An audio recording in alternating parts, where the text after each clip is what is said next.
Getting hit multiple times coming out of that bike section. More drivers coming to blows.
Greetings, race fans, and welcome to tonight's coverage of Sim Racers Group Formula 3 on SMB.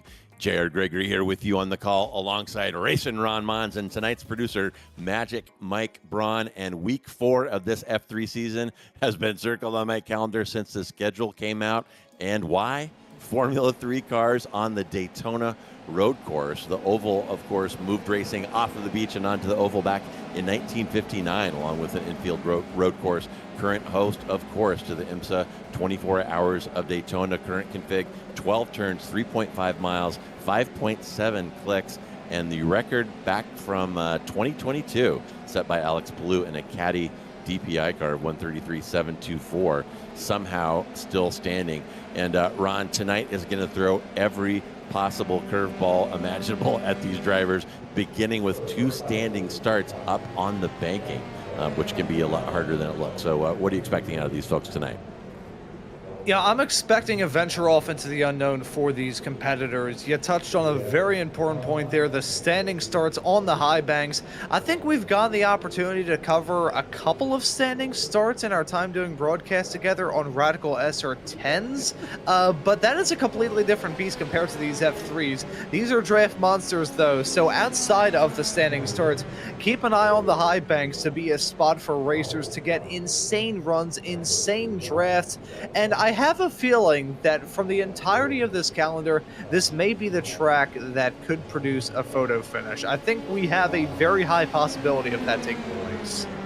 Yeah, absolutely. We are going to see some mad leapfrog, to be sure, and those competitors are going to be watching the clock and calculating what their position needs to be on the last lap. But yeah, this is going to be a fantastic one. I always love driving out here no matter what the car is, and really interesting to see how these drivers are going to work with a number of strategic decisions that they're faced with on every lap out here. But as qualifying winding down, about 2 minutes remaining on our 1 hour open qualifying session. And what are track conditions? Pretty kind track conditions right now, only 82, or no, that's 82 ambient and 114 on the track. So check that, some kind of unkind track temps out here. So probably going to be a little greasy as you see James McDonald getting a Code Brown moment there on that pit exit. But as per usual, Stephen K showing a lot of pace. And as per this season's usual Ron, Mikovits has shown up to play here. Only 2/10 off a case, then Velasco, Leslie, and Chris Eggert. So Mikovits is putting together quite a season this year in F3. And I gotta say, all around here in Sim Racers Group, celebrating the year anniversary of when these broadcasts first showed up here on SMB, the evolution always continues in the SRG world, and we're seeing new names in new places. Some drivers that we saw last season in the F4s make this step up here into the F3s, notably James McDonald, Edgar Lau, some very talented racers in their own right. And then looking at the F4 side of things as well, being on the other call for that last night here on SMB, seeing some new names show up in that series as well. But these F3s always impress. I have pronounced on several occasions my love for this Dallara F3 car. It's a Dallara 312, I believe it is. So this was a 2012 spec, the second to last of this generation of F3 machinery, and it is still the closest kind of F3-esque car that we have in terms of cars on iRacing. Haven't gotten an update FIA Formula 3 car since, but I think that's a good thing. These cars are absolutely awesome, and these racers, even though some of them are still trying to learn the ropes of iRacing, a lot of them have taken to this car like a duck to water. Galen Michaelwitz certainly has, as he looks to try and enter into the mid-portion of this season with as much momentum as he can. Yeah, absolutely. And Mikovits looking good there. We will touch on our individual points in between our two races here, but let's go ahead and take a look at the grid for our first race. That's right, our first of two races here tonight on Slow Motion Broadcasting. We'll open up with a 15-minute sprint, which will set the order for the 25-minute feature, inverting the top six. But there we go. It is Stephen Case lined up next to Kayla Mikovits. Then it's Velasco next to Josh Leslie, who's also trying to put together a good season in, I think, his second season. Then Eggert next to Corwin, Green next to Borden, Adam Duvall next to Tyrone De Silva, Jason Cotcher next to Edgar Lau in row 6. Then it's James McDonald next to Paborgi. Guyton will line up next to Chris Wang, Conway next to Grunsky, Vroom Bali next to Adrian Lopez, David Hirsch next to Jason Trantham, and Diego Posada next to Colquhoun Dillon. And maybe one more scroll. Yeah, we had Thomas Brashear as well lined up next to Daniel Labivy there in row 13. We'll call it Lucky Row 13. And time ticking down here. Stephen Case will, that is him on the inside. So he will have the inside line into turn 1. And you mentioned it before, Ron.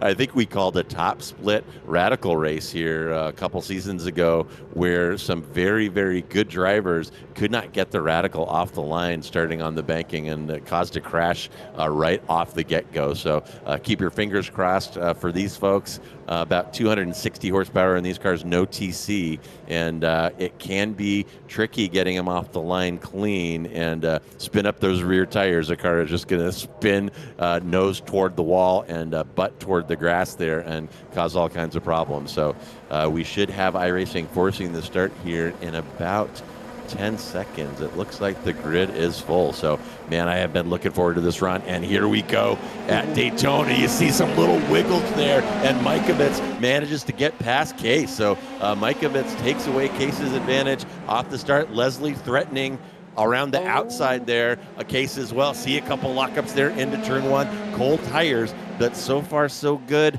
I don't see anybody really plummeting, so it looks like we got through. Oh, and there's the commentator's curse off into the grass. That is Bali. But aside from Bali, start looking pretty good here, Ron. Yeah, unfortunate one for Bali as he headed his way out of turn number 1 into the 2 and 3 chicane, and a rough start for Stephen Case. He's now battling for his life to remain in second. It's looking Josh Leslie forcing the issue side by side through the kink into turn number 6, and he's going to get that spot. Josh Leslie up 2 into P2. Stephen Case down 2 into 3rd. He was probably at a 35-degree angle when he jumped off the line, so the fact he's still running out there on the racetrack and isn't all the way at the back is a Christmas miracle in nearly the middle of January. Yeah, too right, Ron, and we warned you that it was tough to get these cars moving on that banking. We'll show that start a little when things calm down a little bit, but up front it's Mikovits from Case, from Leslie, as Case uses the draft here on that run into the bus stop to get past Leslie, at least for the time being. Velasco sniffing around as well. It's Mikovits from Leslie, from Case, from Velasco. Chris Eggert as well. Looks like Corwin has lost a couple positions there. And we may see some contested entries there into the bus stop. It can be a little dicey, but so much grip on tap with the mechanical grip and aero of these F3 cars. We may see some of these drivers try to make that bus stop entry side by side tonight. And we got 2 races to find out, Ron. Yeah, and that bus stop, of course, no grass on the outside or the inside of it either in this new version of Daytona here on the iRacing platform. So that's going to throw in a small little wrench into the works. Won't have to worry about lawn mowing. We'll have to worry about slowdowns. Frankly, even though I have mowed lawn in 100-degree heat, I would rather worry about lawn mowing than I would about a slowdown as you head your way back on the high banks through Oval 3 and 4, what's marked off as turn 12 here on the road course. But outside that moment for Bali, it has been a very smooth and I wouldn't say formulaic start here at Daytona, but everybody's just trying to settle into the groove. This first of 2 races here, the shorter of the 2 races, 15 minutes long. I feel like this is surprisingly the point where everybody's still trying to find their footing. This first race, despite being shorter, usually ends up being the tamer of the 2. At least that's what I've noticed over the past couple of weeks being on these shows. Yeah, too right, and there are some possible exceptions. We sometimes see folks who didn't qualify as well as they might have make big moves, and Jason Trantham doing that right now sitting in P13. That is +9 for him, and Trantham making something happen here, riding along with Josh Corwin, looking forward at Green and actually getting past Green, and that is going to put Corwin right behind David Borden, who currently is sitting on that sweet number 6. Whoever crosses the line in P6 is going to have the pole on the feature. So it'll be interesting to see this fight go on as Borden taking it easy right here. It doesn't look like he's pushing Eggert very much. Is he taking it easy to try to hang onto that P6? And that is going to push him right back into the clutches of Corwin as you see that draft go to work. Oh my goodness, looks like 94 was carrying an anchor right there, the draft. So powerful up on the banking. And one driver who was forced to carry an anchor is Joshua Corwin, going to go deep into turn number 1. Overcooks and going to lose out in that spot. Maybe contact being made. Wheeled a side pod as they head their way downtown to turn number 4. A lockup this time for Borden. It's still going to be a fight for 6. Just wanted to touch on the fact that Josh Leslie had a slowdown out of the bus stop. He's lost out on second. Stephen Case, who just set the 5th lap of the race last time by as well, has now moved his way up into second. This battling is still intense between Borden, Corwin, and look at Jason Green right in tow. Yeah, surprised to hear about slowdowns in this car out of the bus stops, because to get one, you got to really hit the curbs hard. That we're on yet another rescan here of the Daytona road course, and the curbs going into and exiting the bus stop, brutal. They will throw a GT3 car upside down. Okay, here we go. I'm just hearing from our producer. We're gonna take a look at the start, riding along with Borden, and keep an eye on Stephen Case up front there. Whoop! As he slides sideways, those rear tires spin up and slide downhill there, and that is how Case got smoked off of the start. He's done pretty well to hang on to P2 after getting threatened from all angles. You see a couple cars going wide there, and notably, Ron, there are new rules regarding that. Oh my goodness, and there's Bolly. I forgot about that, and I bet he'd like to forget about it because there is the incident that sent Bolly banging wheels and off into the grass. But yeah, new rule there on that entry to turn 1. A lot of cars would stay way up on the banking, take a very, very wide entry there outside the white line. That is now a slowdown. That's the white line I'm talking about with the concrete beyond it. So you can't get out there. So potential to see slowdowns right there. And there's a little switch of positions between Eggert and Velasco, and that sure looked like Velasco backing out of it, and maybe he had a penalty to kill there, Ron. Yeah, he did, and he didn't kill it in time. Velasco had a slowdown. I believe that was coming out of the bus stop chicane, but he has a black flag. He did not get that dealt with in time, so he's going to have to come down pit lane to serve that penalty. Otherwise, he's going to be taken out of this race completely. That's a heartbreaker for him. Holding on to P4 at the moment. Eggert with a huge sideways snap out of the second horseshoe. He's going to drop down once again to 4th. It's going to give Velasco P3 for now.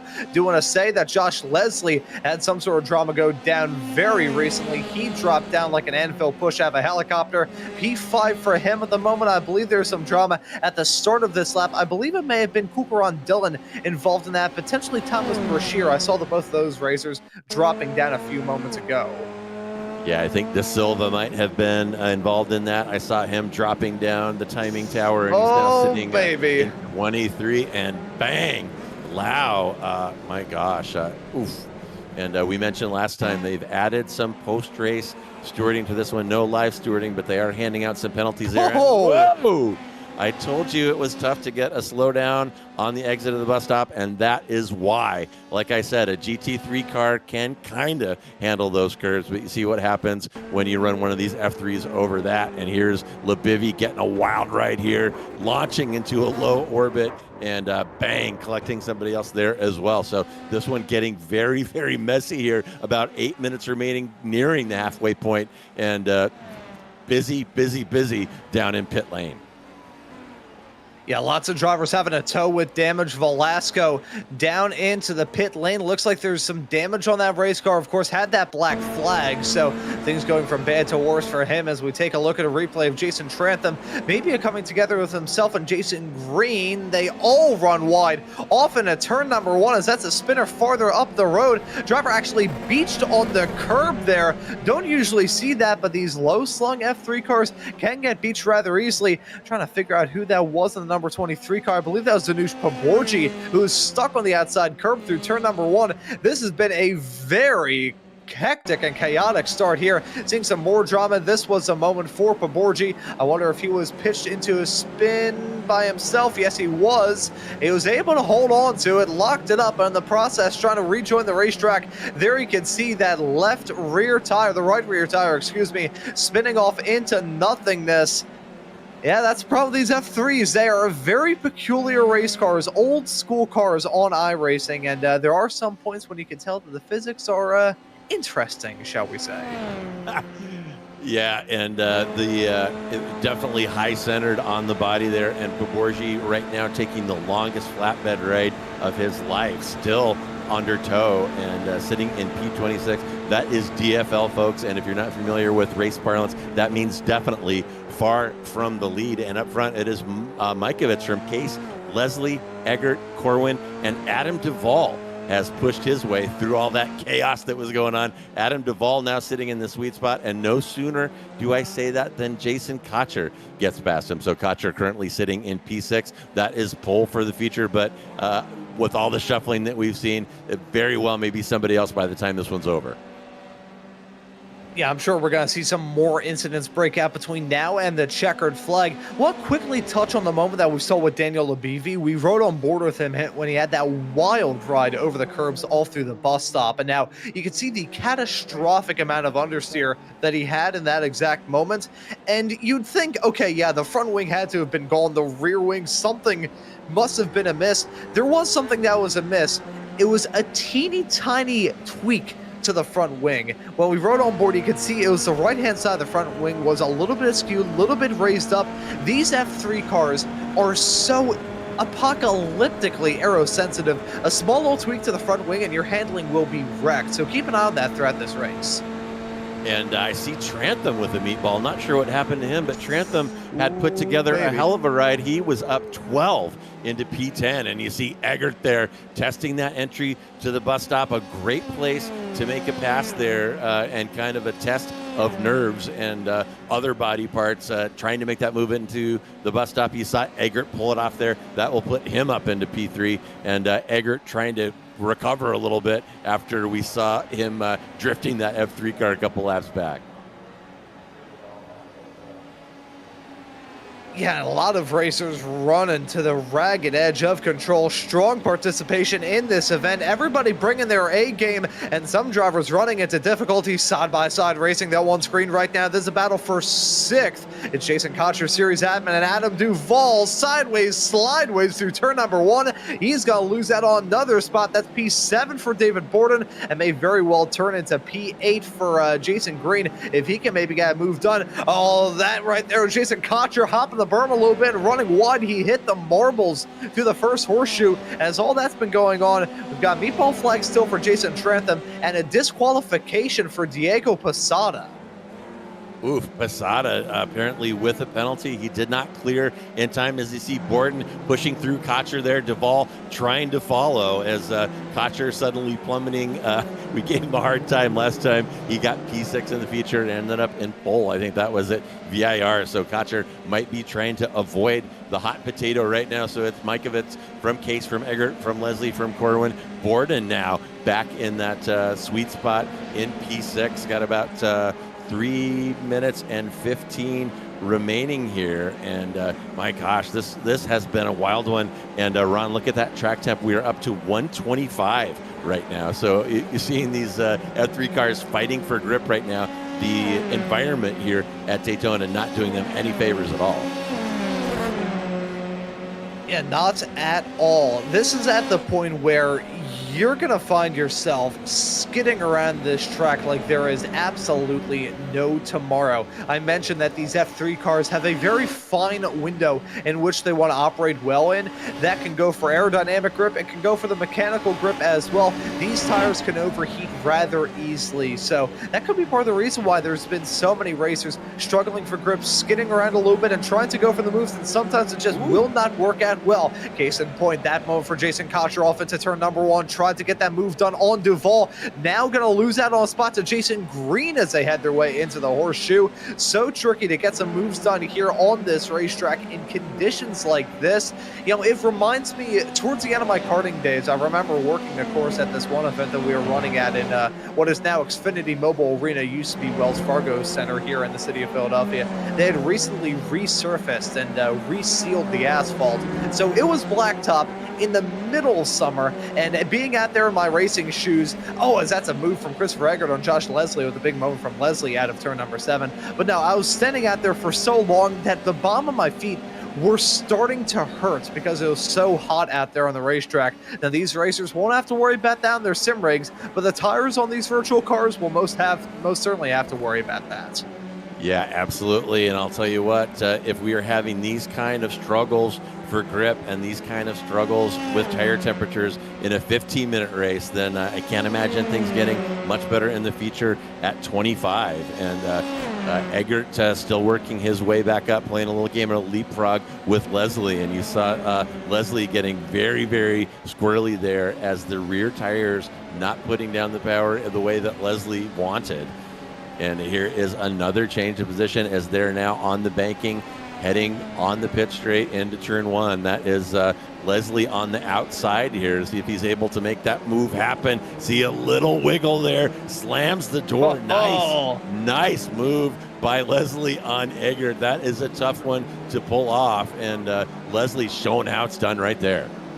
It was I could just see Adam Duvall sail it off into turn number one there in the back of shot. The Leslie and Eggert fight took about nearly a full lap to settle. It was pretty much just the difference of the infield section that they weren't battling, but well done to the both of them for keeping it clean and green in an awesome maneuver to jump his way up into P3. Josh Leslie earning that podium spot if he can hold on to it. I believe we are on the white flag lap. Kayla Michael is about to seal off the deal and score a race win in what has been a rather dominating performance for him. Yes, the white flag is at one more lap of racing action here in race one of the night, Daytona, but the battling is still far from over. We jump to this one with Jason Trantham with a meatball flag still. That car is probably driving around like the wheels are bolted on sideways, and as a result, Jacob Guine and James McDonald are all over top of them.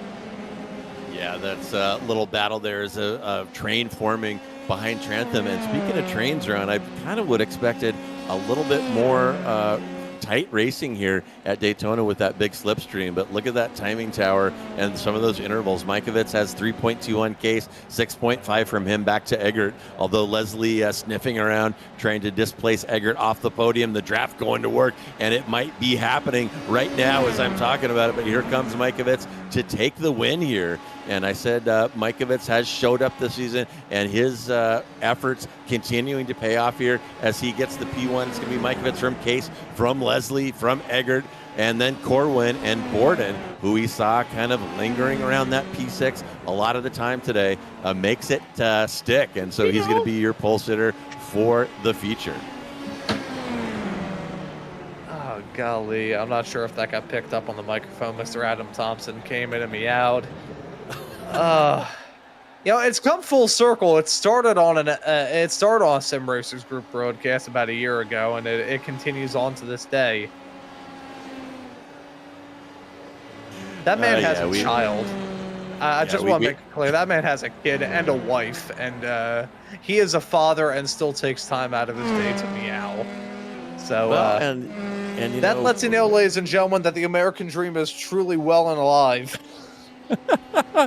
Too right, and as a parent, you really have to set an example, and that's a great example of not taking anything too seriously there by Papa Thompson. But we are gonna about have everybody across the line here. Looks like Lopez still lingering, but we're gonna have these final results for you here in a second, and we're going to have a brief 5-minute warm-up. If you want to run to the fridge, take a bio break, and we're going to be reviewing our individual and team points here in just a moment. But the grid for the feature is set. It's Borden, Corwin, Eggert, Leslie, Case, Mikovits, and then Jason Green back to the non-inverted section of the grid. And what a drive by Mikovits. My goodness. He completely drove off there, Ron. Yeah, he drove away, driving off into the sunset. Certainly helped that Stephen Case did have to fight back a little bit. He was down to 4th at one point in time, so the fact he was able to battle back to P2 really shows you the kind of driver that he is in these F3 machines, and even in the F4s when these SRG shows first came to SMB a matter of about a year ago. Always a quick racer. Love to see the level of competition in this field, and that was a feisty race from start to finish. Strong field, strong turnout as well for this round of the championship, and even though the gap up the front was somewhat expansive, that was still a fantastic race to get the day up and rolling. Yeah, it absolutely was, and a little bit messy one there, though. We saw these drivers out there really struggling for grip, really struggling to get the power down, particularly. It looked like they were going through those rears. Saw a couple incidents of understeer as well, Ron. And another thing that's kind of unusual for these SRG races, we saw a lot of meatballs, and I'm not going to bring out the metaphor for that. I will leave that to you, but I'm sure it's more meatballs than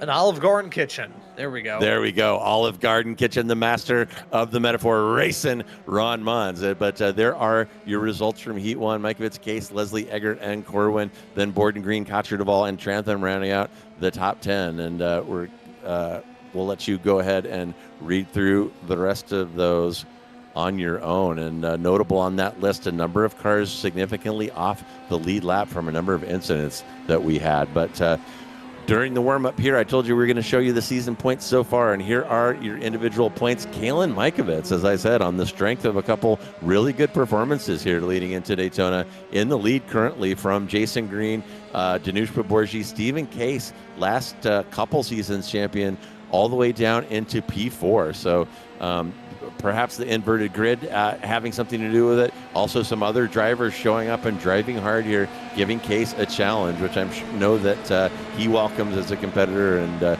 makes our shows a little more interesting as well. Then it's Cotcher, Wang, Leslie, Lebivy, Eggert, and Traber Burns will round out the top 10. And he, unfortunately, not in attendance here today, or he would definitely be up in the podium positions, and it would have been interesting to see him out here at Daytona. But there are the rest of your championship standings on an individual level, and don't have a graphic for you, but I can give you the top 5 of the team points. Leading currently is Kay Wang. That's Mikovits and Wang. The L10 Racing team in P2, that's Case and Van Wagner. Green Duvall in P3. I'm going to make you guess who is on that team. Then Janusz Woosh. That's Paborji and Snyder. And Paborji not doing himself any favors with that toe and DFL in that one. And then the Egg Den, that is Eggert and Borden, will be in P5. So warm up, winding down here. We got about 2 minutes left. We'll get these cars gridded up for the second race. But man, I've been looking forward, Ron, to seeing these F3 cars out here on this Daytona road course. Some pretty decent racing, also some kind of messy moments. So hopefully we can get that cleaned up a little bit in race 2. Yeah, we did see a little bit of both worlds, and really having to eat my words midway through that first race when I said that race 1 was maybe going to be the tamer of the two. If that is the case, we're probably going to see a lot of drama break out, most certainly on the opening lap of the race, which was surprisingly smooth to get that first race up and rolling. We'll say just a quick breakaway from the racing action here, continuing on this running joke and announcing it fully on the air after Mr. Thompson came in the booth. I figured I would poke fun at this a little bit. So Mr. Thompson, a father, I have said this to him personally, and I will say it on the air as I have said before. If his baby daughter Aspen's first words are falling anvil, I will resign effective immediately from broadcasting. Oh my goodness, falling anvil, and you shouldn't limit it. There are so many more catchphrases that could play a role in the development of that youngster. But actually, I will say, the first time I ever said the comment of a driver skidding around like a declawed cat trying to climb up an igloo was a race that Mike, our producer, and I were co-commentating for back in, I think it was early August of 2024. Adam was on production for that, and he was peeing himself laughing to the point where I had to, force her to keep it together, even though I could barely do it. But any of the phrases, I would feel an immense amount of shame and guilt. Anyways, we have a race coming up here, and I'm really looking forward to it. Yeah, and folks, when Ron Maunz is the voice of reason, you know that you are in trouble. But let's waiting for the iRacing universe to click over here, and I'm going to be interested to see what kind of track conditions get thrown at these drivers for the longer race as we wait for the session to reset. We'll have the starting grid here for you in 1 second, and bang, there it is, a cool and crisp 107 on the track right now. Not sure what the time of day is on course. Looks like it's about 4:15.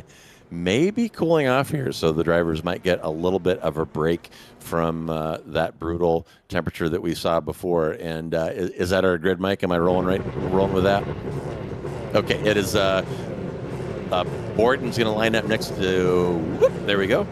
And Bring out some WD-40. there we go, folks. There we got it lubed up now. So it's David Borden next to Josh Corwin in row 1. Chris Eggert will line up next to Josh Leslie in row 2. Then it's Stephen Case next to Kalen Mikovits in 5 and 6. Jason Green next to Jason Cotcher in 7 and 8. Then Adam Duvall next to Jason Trantham. Jacob Guyton will line up next to James McDonald in row 6. And that next row will give us Varun Bali next to Chris Wang. And the lights are on. I talked too long as usual. Keep an eye on those rear tires. We got off the line much better this time, but Borden is going to sneak ahead of Eggert. And I saw one car dropping. It was like Jason Green lost a couple spots, but going into turn 1, it's Borden from Eggert, from Josh Leslie, from Josh Corwin. Case and Mikovits sniffing around as well. So keep an eye on Case and Mikovits to try to push through that field and see how long Borden can hold off Eggert up front. Yeah, it was clean through the opening series of turns, but I think there has been some drama breaking out all through the horseshoe. But David Borden trying to drive off into the sunset with Eggert and Leslie right behind. A smoother jump off the line for a vast majority of the field as well. Everybody keeping it rolling in a straight line, no rear end hopping around. Everybody learning at the start of race number 1 that gravity can sometimes be a cruel mistress. But now everybody knows that this racetrack has its quirks and features. They've learned them quite well. Never really see F3 cars or even open wheelers period running on a roval, most certainly the Daytona roval, but it has proved to be a banger thus far.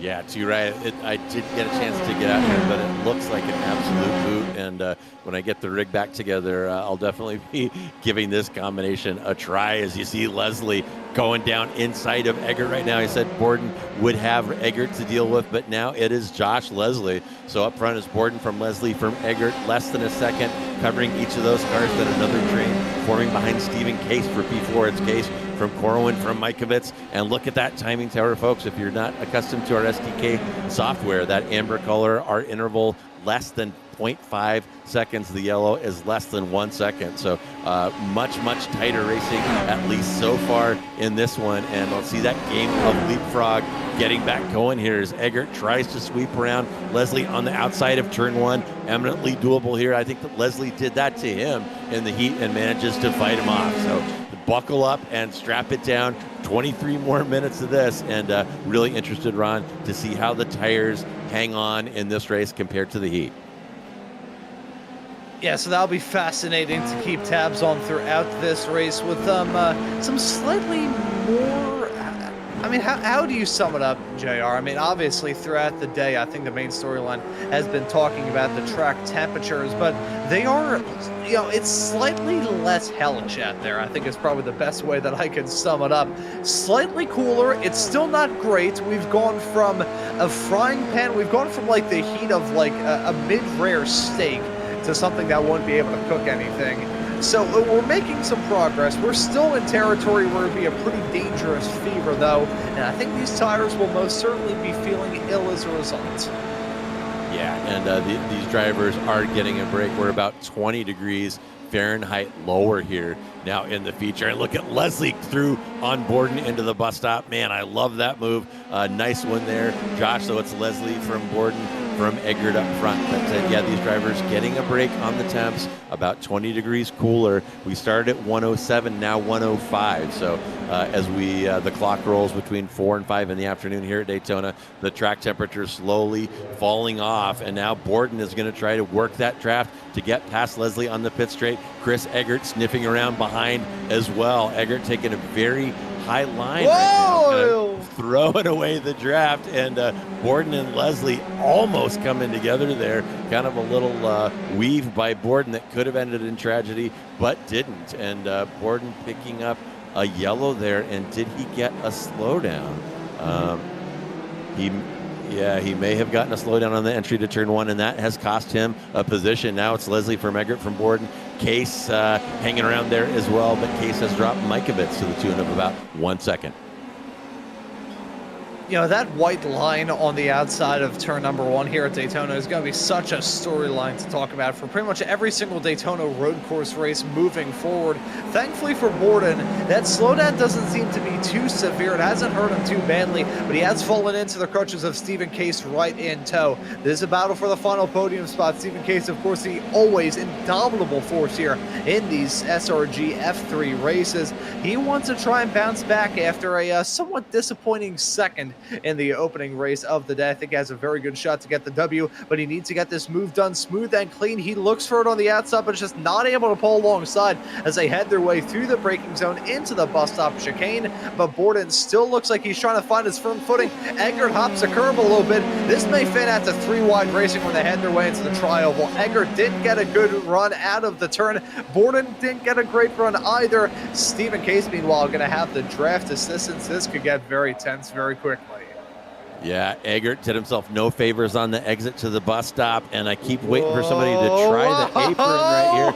And here goes Stephen Case. Stephen, listening to me, always takes my advice, as you well know. And Case getting a twofer there, working that apron. That is inbounds, folks. It's not an off in that section of the track. And Case putting it to work. That puts Case up into P2 with Josh Leslie 9/10 ahead. Yeah, thankfully for Stephen Case, that sort of maneuver is only illegal in qualifying, but we're not qualifying, we're out here on the race. And look at this move from Stephen Case. I thought he was maybe going to try and thread the needle, but only a madman would do that. A madman would also go for the apron. He went for it, though. Got that 2-for-1 deal, clipped the coupon out of the newspaper, and into P2 he goes. Yeah, great move by two-time champion Stephen Case. You recall from the points earlier, he's hanging around down there in P4 or P5, as I recall, but still plenty of racing left. We've got 12 weeks of racing and 2 drops, I believe, so plenty of time for Case to claw his way back up, and a P1 here would definitely go a long way towards closing the gap to the drivers ahead. And as you look at that train form right there, that's Leslie from Case, from Eggert, from Borden, from Mikovits, and a little bit of a gap there than Corwin and Green. So much tighter, much closer racing here, a little bit more on what I was expecting here at Daytona than what we saw in the heat. Yeah, it is very competitive out there on the racetrack. I'm going to throw a interesting storyline out there. I'm not sure if I can actually bring this up, though, because Stephen Case and Christopher Eggert are about to go side by side. They are side by side, in fact, as they head their way into the tri-oval. Stephen Case trying to jump his way up into the podium, into P2. Eggert trying to hold on to the podium spot. At the worst, it would be P3 for him if this battle goes well. He hops 2 wheels over on the other side of that white line, slides a little bit of opposite camber as you head your way off through that part of the racetrack through turn number 1. The track falls away from you as you run farther wide, so very tricky to hold your own on the outside. Eggert doesn't hold on to the spot, but still keeps it on the road in the right direction. P3 for him at the current moment. But when we rode on board with Stephen Case a few moments ago, and I wonder if we can maybe do it once again, pay attention to the top of the chassis, the top of this car. Now, Stephen Case has driven a fantastic race, up 3 spots from where he started, running in P2, has a very good shot to get the W, but look at a little bit of damage on that race car. That's not a matter of any sort of chicanery going on out there on the racetrack. That is just how rough of a ride it is in these F3 cars. You brought this up earlier on in the show, JR, talking about the curbs through the bus stop and how it was surprising that some drivers were picking up slowdowns through there. If you hit the curbs in a bad way, heading through the Le Mans chicane here in these F3 cars, kind of similar to what we saw last season when I was covering the action at Watkins Glen and the newly refurbished chicane through there, it's slowly but surely rattling these cars to death. So maybe that's the reason why we're having some competitive racing. All the cars are about as beat up as a used tube of toothpaste.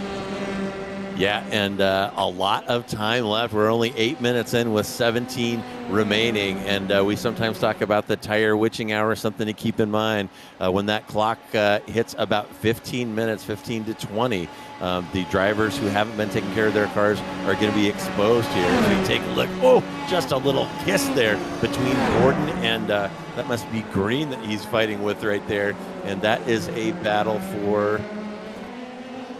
Oh, that was Mikovits, and that's a battle for P4 there.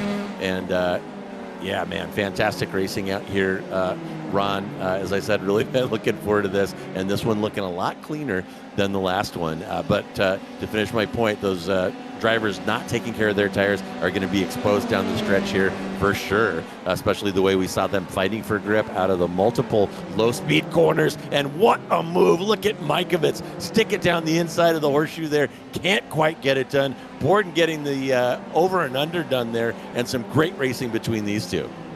Oh, and it's still not over. Side by side through turn number 7. That's a gutsy spot to try and get it moved up, but they're still side by side on exit. Here we go. Borden stuck on the high side. He's got to keep the momentum rolling. Mikovits, though, running that shorter approach, the shallower approach on the bottom. He may get this move done. Let's see how they'll be able to chase each other's tails as they head their way into the Le Mans chicane in a couple of moments' time. Mikovits holding on to the inside line. Borden going to get hung out to dry. He's going to have to back out of it, and back out of it he does. In the meantime, though, right the back a shot, Jason Green and Josh Corwin are starting to battle, but they're not alone. Look at Jason Cotcher. He's one of the only racers throughout the entirety of this field that's running in the same spot that he started in, but I think the series admin is looking to change that. He has closed up that gap between himself and Joshua Corwin and may pounce here soon. Yeah, and Ron, I think this may be one of those races where kind of biding your time and holding position early to save those tires so they're ready for you to make something happen down the stretch. Maybe discretion may be the better part of valor in this one, as you see that fight continuing between Green and Corwin, with Cotcher following. Sorry, my brain checked out a little bit earlier today, and a lot going on out here, Ron. If it makes it feel any better, my brain checked out in 2005, and it's just been missing in action ever since. Josh Leslie holding on to a surprisingly comfortable gap up at the front of the field, albeit right as I say that, it dips below a second for the first time in this race. I'm going to ask you this here, JR. Now, we know the competitor that Stephen Case is, holding on to the fifth lap of the race by a rather considerable gap compared to the rest of the racers that are holding on to podium spots right now. But how long do you think it's going to be until Case is going to start to battle with Leslie for the victory? He's no stranger to winning these races. I think it's fair to say that these two racers are rather familiar with one another. They have been around the Sim Racers Group world for quite some time. So how long do you think it's going to be until Stephen Case can finally reel him in, close up that gap, and start to squabble up for the top spot? Well, I'll tell you, we've been watching Stephen Case here for a couple of years now, first in F4 and now here in F3, and he is not just about pace. Stephen Case has excellent racecraft here, and all he really needs to do, Ron, in my opinion, is to keep Leslie within striking distance. Leslie has stretched him out a little bit. I'd like to see it stay under a second, but hold Leslie within striking distance until the last 4 or 5 minutes and light the wick at the end. And I think that's what we may see Case do. And can we see a 4 wide into turn 1 as we're seeing a group of cars there? That is Wang, Guyton, De Silva, and Lopez, and Paborgi sniffing around there too, trying to make up for his bad luck in the heat race earlier on. Oh my goodness, great respectful driving by those cars as they navigate the tight quarters of the first couple corners on this Daytona road course. Yeah, look at this pack right here. Christopher Wang and Jacob Guyton are fighting for their life, battling for lucky spot P13 in the field. You can give that to Guyton, but it's not over yet. Wang running all around the racetrack. We saw him running very scrappy all through the first couple of turns. Nearly dipped a couple of wheels off into the dirt, and he nearly did once again to the second horseshoe. Look at Danush Paborgi right there in distance, and Adrian Lopez looking to pounce as well. Close quarter stuff in this battle that we've got on screen right now. To make it even more close, Wang with a big sideways snap out of 7. He's going to lose out on some time and lose out on a place to Danush Paborgi. Will he be able to fight back? He's in the drift. He's in the tow. Going to get a fantastic slipstreaming opportunity as they head their way downtown into the Le Mans chicane. He's going to be stuck on the outside, though. Not the spot you want to be in. Adrian Lopez, not really sure where he wants to be. He's going to be the spectator, have a front row seat to this, and it's not going to fan out to side-by-side racing. Just can't really do that off of the bus stop. Well, you can go side-by-side into the bus stop, but you'll also be able to get a free, all-expenses-paid trip into the infield care center shortly thereafter. Yeah, too right. And man, oh man, some great fighting happening right there. And one of the great things about covering these races, it doesn't matter where in the grid you are, you can find somebody close to you and fight for that P13 like you're fighting for P1. You're seeing it right there. And a couple of different lines here. They've kind of tried with that rule change we discussed to cut off that super wide entry into turn one. But you see these drivers trying a couple of different lines, maybe trying to set up an over-under there coming out of turn one into turn two. And got a lapper coming out of the pits there. I want to say that's must be Trantham coming out after a repair. He's sitting in P24, a lap down. So we missed, I think, what happened with him. We lost Trantham, Conway, and Lebivy had incidents. And here is that Conway incident. And oh my goodness. And who is that in the 44? I feel like I should know that. Yeah, that's Posada coming in hot and rear-ending Conway there. So, but I'm sure the stewards are going to be taking a look at that. Probably got to have a little bit more awareness. And here is Jason Trantham. We saw him off a couple laps off pace and overcooking that entry to the bus stop, over-rotating, bang into the tires, and that is a ride on the flatbed for Trantham. So really threading the needle in these cars. And I'll tell you what, Ron, a GT3 might have been able to handle those bumps, but you saw what happened to that F3, a little bit too much for them to deal with. Yeah, I don't think Jason Trantham actually towed back to pit lane. I think he drove it back, or at least he drove it off into the infield, so to speak, the inside of the bus stop chicane. So I think Kimi Räikkönen did that in F1 qualifying at Bahrain back in, I believe, 2005 or 2006. So pulling shades of that in an odd sense as we take a look at another red car going off in the same part of the racetrack. That's Thomas Brashear. He got a move put on him and then spins off, avoids contact with the inside tire bundles here on this chicane. That is one alteration that has been made to this part of the racetrack, obviously as a result of them replacing the grass with the asphalt to make sure NASCAR doesn't twirl through there. They got those tire bundles, which can be somewhat forgiving in real life, but as I've said on several occasions, on iRacing, the tire barriers are made out of tungsten at best and a white dwarf star at worst. So if you hit them in an F3 car, your car is going to get turned into sheet metal and carbon fiber linguine shortly thereafter. Yeah, surprised to see Trantham turning there. Just a little bit of a kiss on that curb on the middle of the bus stop. It's not a very severe curb, but enough to upset the F3 car here. And taking a look now at Jason Green, he's got a little train behind him of Corwin, Cotcher, and Velasco. That battle for P6, and Corwin is going to try the outside pass into the bus stop. Oh, almost gets bitten by the exit there, and that is going to leave an opening for Cotcher, who is now sniffing around maybe a three-wide opportunity into turn one right here as this battle for P6 raging. Yeah, it is still hot, but I'm waiting for something to boil over. Look at that, Jason Cotcher over the double yellow line, and they are three wide, coming right to the line through the tri-oval. Who's going to win out in this battle as they head their way down to the braking zone? Turn number one. Look at Alex Velasco arriving on the scene very quickly. Indeed, Cotcher runs wide, a bit of a sideways snap into the turn. He's going to lose out on 3 spots. That's going to be Velasco, Corwin, and Jason Green battling for the spot right in front of him. Cotcher, the series admin, being the spectator of the battle that's going on right in front of him, which has a comeback story of a century. Alex Velasco, 10 spots gained since he dropped the green flag, which is mightily impressive, but not nearly as impressive as Denise Paborgi. He's up 12. Velasco tries to make it 11 spots gained with a movement to turn number 6. Not sure if he was able to get it done on Josh Corwin, but the battling is still on between these four. Everybody's starting a battle. This battle for the spots outside the top 5 is nuts. No! Oh, man, and Velasco camera shy there. Really, you could see him flogging that car, Ron, and look at that time. We're about 11 minutes remaining in this one. We're really close to the tire witching hour, and you saw Velasco flogging the hell out of that thing, trying to take advantage of the fighting in front of him, and may have overcooked those rear tires, and is now just dropped another one on that short run coming up to the bus stop. So the wheels kind of falling off for Velasco right now as he tries to hold off Varun Bali through the bus stop, and Bali's going to have a good run at him. Duvall De Silva sniffing around as well. So Velasco really had something going, but I'll tell you, this track giveth, this track taketh away, and your fortunes can turn so quickly here with just a small error.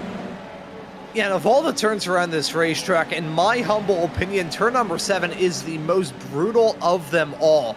Very awkward turn, can't really get too many moves done through there, can very easily end an absolute catastrophe. However, Velasco still holding on to his spot inside the top 10, desperately clinging on to P9 as Varun Bali all over him, trying to get a move done. Will he be able to make it work as they head their way into the first horseshoe? He's still on the inside, going for the dive into the braking zone. Will Velasco have to concede? Yes, he will. So that's Velasco yielding in that battle. He drops down to 10th. I'll have to worry about Adam Duvall right in tow.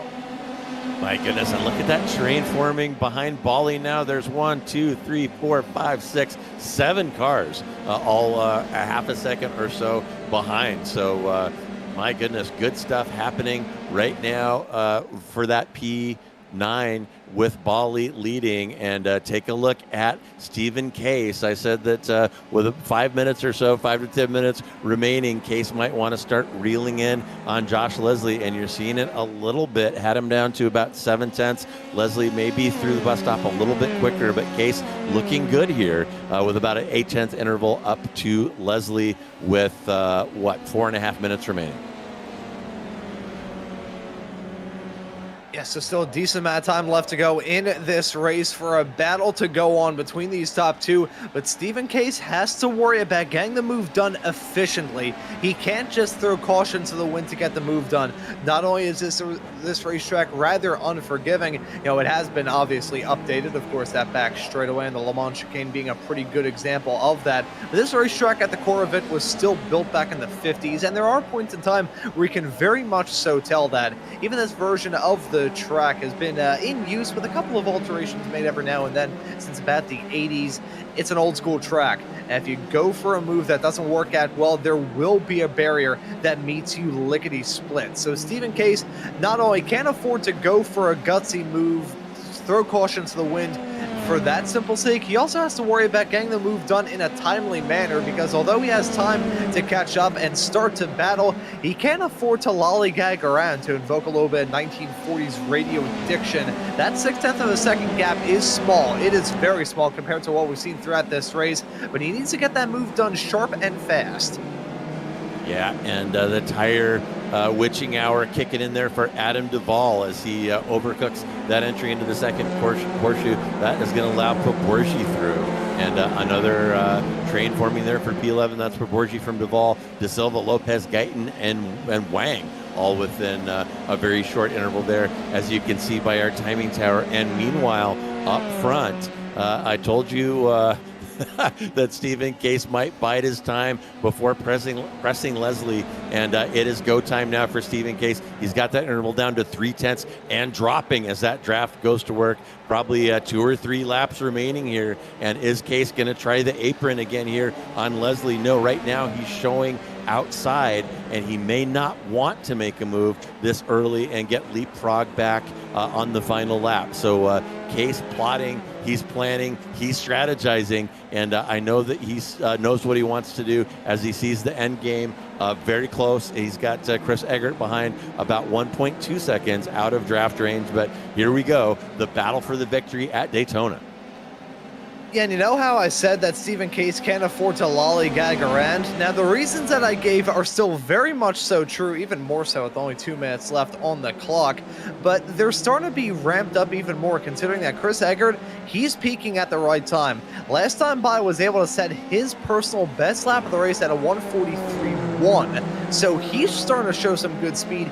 He's closing up this gap. Compare that to the lap times of Stephen Case and Josh Leslie. Well, he was nearly a solid, yeah, you can see the lap times there in terms of their best laps of the race. In terms of the last laps of the race, it was some pretty good time that Chris Eggert was able to reel in. So I think Stephen Case is maybe going to start to apply more and more pressure here. I feel like he feels that A, time is running out. We have the white flag coming up this time by, but Chris Eggert may get involved in this battle if these two get stuck in each other's tails.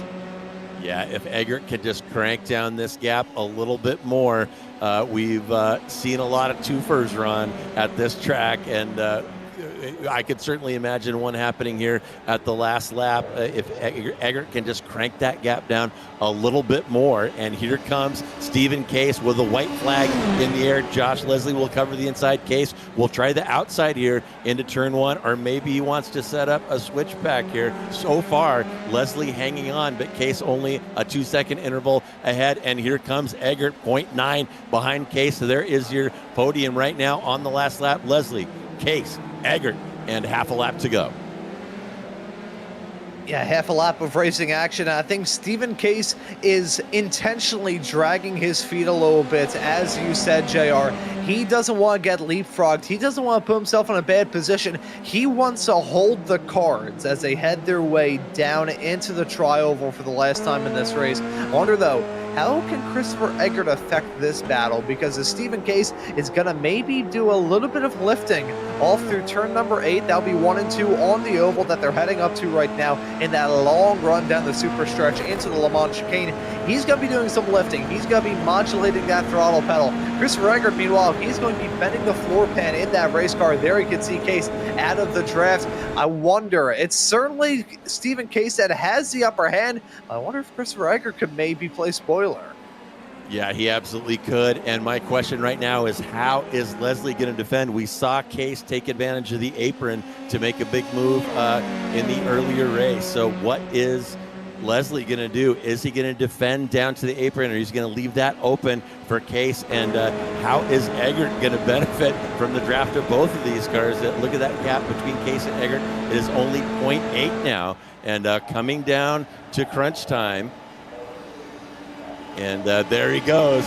Case, so close as you saw Case make that last-minute dive down onto the apron. Case trying to hide his intentions until the very last moment, and we ended up with an interval, looks like about 5/100th of a second there between Leslie and Case. But Josh Leslie has done it, and this may be, you guys correct me if I'm wrong, this might be Josh Leslie's first win here in F3, and he definitely has pace. He dominated F4, and we've kind of been waiting for him to put some races together. Oh my gosh, and look at that photo finish. I think Case had a plan and came very, very close to executing that, and I'm a little surprised Case didn't try the apron that time. Mike's going to show it to you one more time in super slow-mo, and my goodness, that is a very, very close one.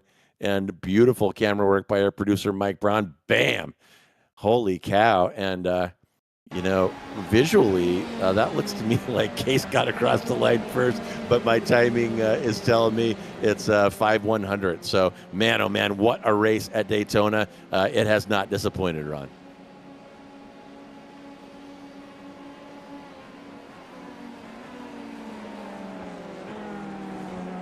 And it looks like we might have lost Ron right when I needed a moment of insight from him. But there he is. Yeah, I'm back. Yeah, sorry, I was talking off into dead air. I need to remind myself once again that the red light on my mixing board means that my microphone is off the air.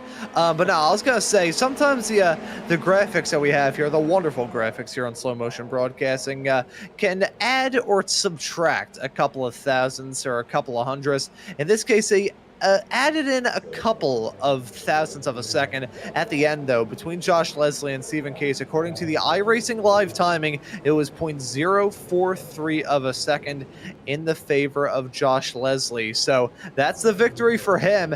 And I gotta say, that's how quickly things can turn on its head. I will give credit to Stephen Case for closing up that gap and giving us a fantastic finish. I will also give him credit for not going for it on the apron. He probably would have gotten the victory if he cut down to the bottom, but Yeah, you can't really do that on the road course, even though the double yellow line rule only applies to NASCAR. Can sometimes apply to the road course as well. I know in qualifying they have the apron all through the turns actually sectioned off with cones. They used to not have that. I remember at the Charlotte Roval that used to be an exploit that people used. But it takes two to tango, and that was two fantastic drivers giving us a fantastic drive to give us a fantastic photo finish at the end of a fantastic night of racing. Yeah, absolutely. And fantastically summarized, I got to say, Ron. But there are our final results. Well, they It pay me is the big Josh bucks. Leslie by a whisker over Stephen Case. Then Chris Eggert rounds out your podium. Then it's Mikovits from Borden, Josh Corwin in P6, Jason Green in 7.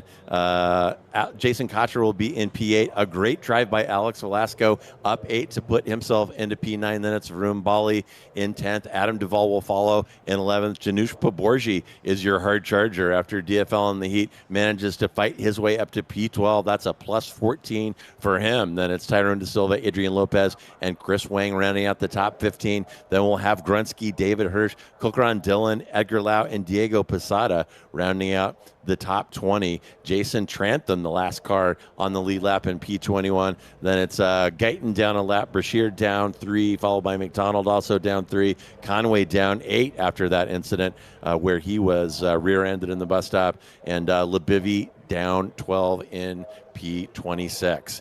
But really, man, oh man, I keep saying this. I'm a broken record. I was looking forward to seeing these F3 cars here at Daytona. They did a fantastic job. And Ron, it looks like our winner, Josh Leslie, is waiting in the interview room. So I will let you touch bases with him and get his thoughts on the race today.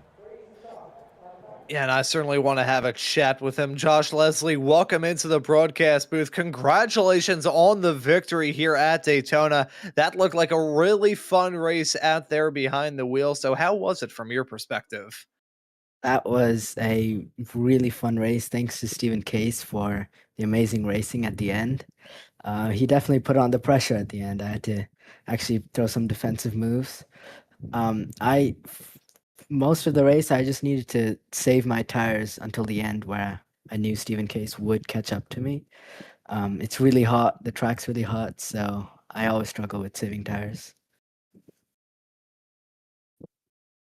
Yeah, I was going to ask you about that as well. Some scorching hot track conditions all throughout the night. Can't even imagine how the handling was affected in these race cars, because I know you hit a certain point in terms of track temps and the cars just skid around like there's nobody's business. So, was that something that you always had to worry about every single turn, just worrying whether the grip would be there or not? Yeah, especially the heat race where it was over like 50 degrees Celsius or something. Every corner was really sketchy. You'd either have no front grip or no rear grip. So it's really hard to manage. Yeah, well, a darn good drive for you here in race number 2, walking away with the W.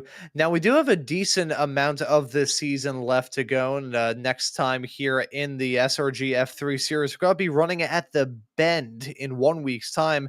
That is a newer track and doesn't get a lot of love on iRacing. Have you driven there before? And if so, what are your thoughts heading there? I have driven there before, I think last season, but I think it was the longer track layout. So not too familiar with next week's track layout, but I think it's a pretty fun track. So I look forward to that. And looking forward to seeing you out there on the racetrack in 1 week's time, Josh. Thank you for joining us in the booth. And as per usual, let you give any thanks or shout outs before we let you go and celebrate. I'd like to thank Steven and all my other racers here for giving a great race today. And I again like to thank my parents for the sim rig that I now have. Thank you. And thank you as well for joining us here in the booth, Josh. Well done on the victory, and we'll see you next time at the Bend. Yeah. See you. And that right there All was right. Josh Leslie, our race 2 winner.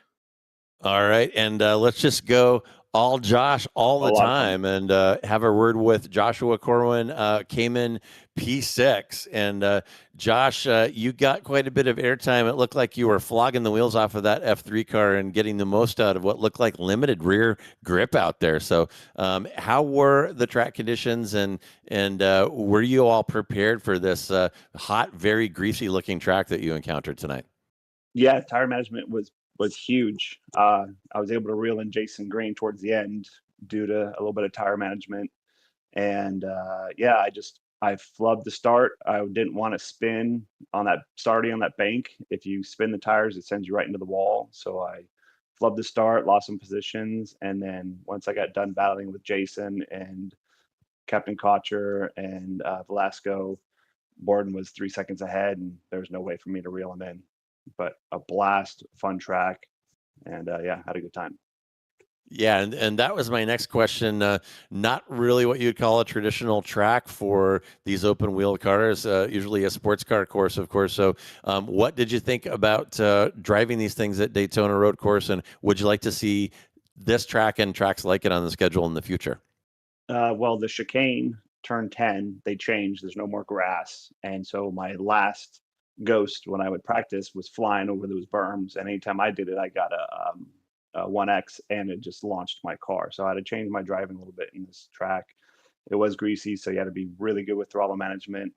Wasn't my favorite for a long time. And then I fell in love with it the day I went to the classic 24-hour race. And now it's one of my top. Nice. The historics out here are incredible. And as a Porsche head, I would be heading straight for those 956s and 962s out there. So, all right. Well, great drive, Josh, under very challenging conditions. And as we wrap up, is there anyone you'd like to thank or give a shout out to today? All my competitors for racing clean. I got another 0X 2 races in a row. So proud of that. And everyone watching at home, Ashley, Rob, Megan, my dad, my mom, my brother, Noah, and anyone else who tuned in. Thank you guys.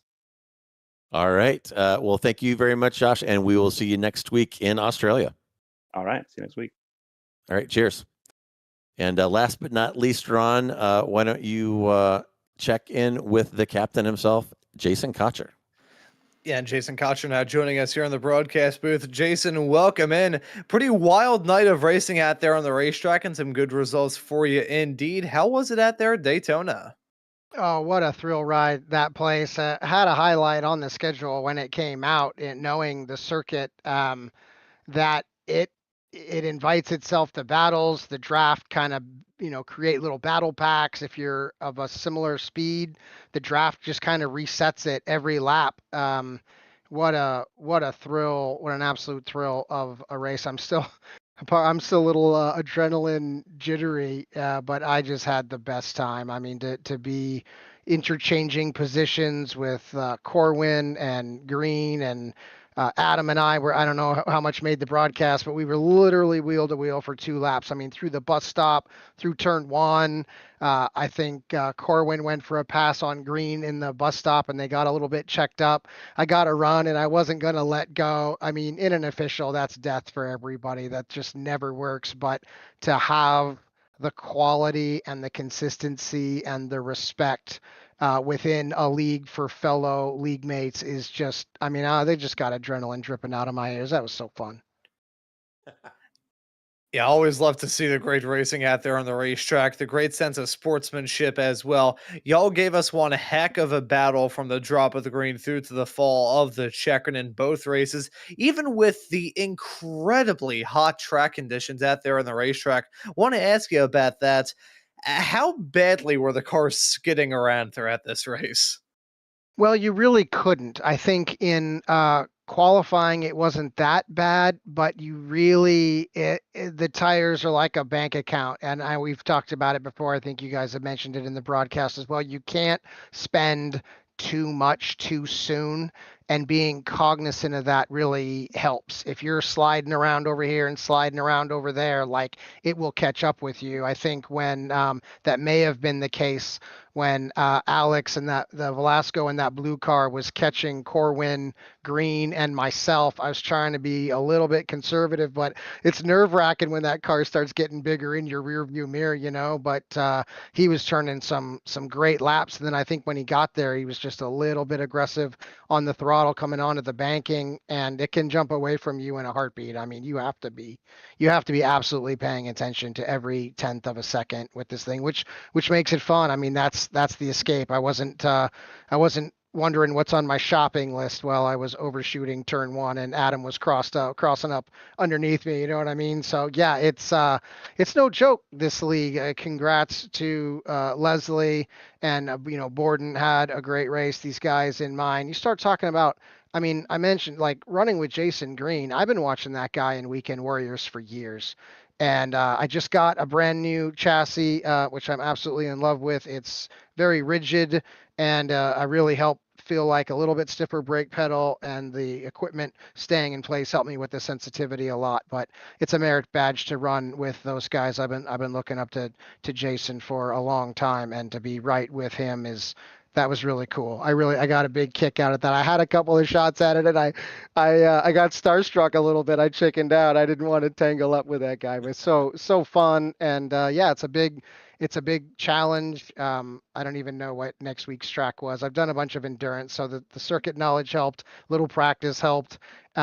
Chassis helped, and just the patience not to spend all the tires at once, which it's hard to do. You're racing and you want to go fast, but you got to be careful with it. And I was gonna say, talking about this race and how fun it was from our perspective in the broadcast booth. Past couple of weeks, I've gotten the opportunity to pretty much run the gambit on these shows, from Christmas Eve pulling double duty on that show, to last week running the production work, and this week running the comms. These F3 cars, when you have a battle, they are so fun to watch. And even from the driver's side of me, loving these F3 cars, I can imagine it is such a hoot out there on the racetrack. Next time out, though, running at the Bend in 1 week's time on That's the right. West configuration. That's right. Now I'm gonna have to look at that layout. I'm not even familiar with most of the sub layouts of that racetrack. Are you, by any chance? Yeah, we ran it last season. We ran like a mid-range configuration around there, and I put some practice into that because it was the first time that we had run it, and it was a good opportunity for me to maybe get a leg up. Circuits that have been on iRacing for years and years and years, a lot of the fast guys know them. They've been there. When you get a new circuit like that, there was a chance to reset. I had a great result there. This is a little bit more abbreviated. Instead of the long left-hander, we cut across the infield and come out the other side. So hopefully next week will be the same. I think I got fourth or fifth place there last year. So nervous on the way in, but a good result. Hopefully we can carry that over and have a clean race and a great time. And I'm actually taking a look at that West configuration right now, and that looks like it's going to be very fun for racing. Some fast sections for sure, including that long start finish straightaway, and some pretty heavy braking zones as well. So looking forward to seeing that race in 1 week's time. But Jason, as per always, I'll let you give any thanks or shout outs before we let you go. Yeah, first, always the community. Really fun to see the whole thing step forward. Just race on race on race. The quality is coming up, and people are having a great time. So if you're looking for a league and you like F4, you like F3, you're out there watching the races, hit me up. Can't wait to add you and build and grow. My admins, Tyler and Alex, we just recently added Stephen Case as an admin. He's really gone above and beyond to put time into the community and help drivers, and adding all kinds of tips and tricks and tech tools in the background. So grateful to have him to the admin team. And last but not least, my girlfriend Terry. It's really been great to have just a super fun and positive, happy addition to my life, and just a whole new optimistic outlook for me and SMB and SRG and 2026. Here we come. Thanks, guys. Yeah, it's going to be a great year in the SRG world, great year in the SMB world, and love to have you being a part of it as always, Jason. Thank you for joining us in the booth, and well done on the results here at Daytona today. Cheers, guys. Thanks, Ron. Love you, SMB. Catch you next week. Sounds good. And that right there was Jason Cotcher, series admin. I'll pass it back off to you, JR, who I think I just dragged out of the commentary booth myself. So I'll drag him back in here unless he went by himself. Oh, there he is. He's back again. Hello, Mr. JR. Sorry if I dragged you out of the booth there. I think some of the WD-40 we used to try and get the starting grid up a little bit earlier on may have gotten stuck on the door jamb. You know, Ron, if you'd like me to leave, you can just ask. You don't have to like throw me out the door, but oh my goodness. So in any event, folks, while you're sitting there watching the broadcast wind down here, I want you to go ahead and subscribe to Slow Motion Broadcasting. Hit that notification icon so that you don't miss any of the action. And I want you to know that this Saturday, our Weekend Warriors Formula V racers will be running at the New Hampshire Road Course. And next Tuesday, more Sim Racers Group open wheel action with Formula 4 racing at Zolder. Also, the American Muscle Series makes its return to Slow Motion Broadcasting with yours truly and a sponsor you will definitely want to hear from. And 1 week from tonight, SRG goes down under to the Bend, as Ron mentioned, for some racing in Australia. So I am J.R. Gregory. On behalf of myself, my partner, Racing Ron Maunz, our producer, Magic Mike Braun, and everyone here at SMB, thank you so much for joining us. Enjoy the rest of your day wherever you are, and hang in there, baby. Friday's coming.